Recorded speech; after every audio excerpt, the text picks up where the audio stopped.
बुलेटिनची सुरुवात करूया एका महत्त्वाच्या बातमीनं। शिंदेंच्या मंत्र्यांचा सुनेत्रा पवारांच्या शपथविधीवरून एक वेगळाच अजेंडा दिसतोय। सरनाईक आणि शिरसाटांनंतर रामदास कदम यांनीही शपथविधीवरती नाराजी व्यक्त केली आहे। मुख्यमंत्री फडणवीसांनी टीका करणाऱ्या शिवसेनेच्या मंत्र्यांना फटकारलेलं आहे।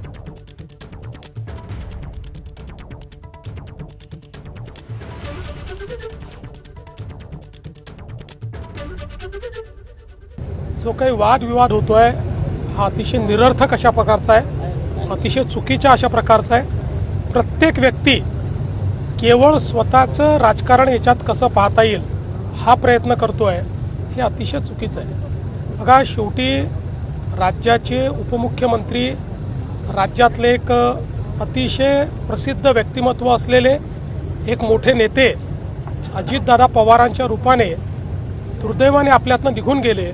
पण त्यानंतर प्रत्येक व्यक्ती त्याच्या माध्यमातून जो काही राजकारण करण्याचा प्रयत्न करतोय हे अतिशय चुकीचं आहे। अशा प्रकारचं खालचं राजकारण बंद झालं पाहिजे।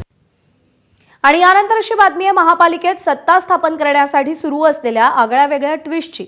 चंद्रपूर महापालिकेत काँग्रेसच्या नाराजी नाट्यावर पडदा पडला, तितक्या ठाकरेंची शिवसेना भाजपसोबत सत्ता स्थापन करण्याची शक्यता असल्याचं माहिती समोर आली। पहिले 1.25 वर्ष महापौरपद दिल्यास ठाकरेंची शिवसेना भाजपसोबत येणार असल्याचं किशोर जोरगेवारांनी सांगितलंय। तर संभाजीनगरमध्ये सुद्धा उपमहापौर पदासाठी शिवसेनेत नाराजी नाट्य पाहायला मिळतंय। मालेगावमध्ये सुद्धा शिवसेना आणि एमआयएमची चर्चा सुरू असताना एमआयएम तटस्थ राहण्याची भूमिका इम्तियाज जलील यांनी घेतलेली आहे।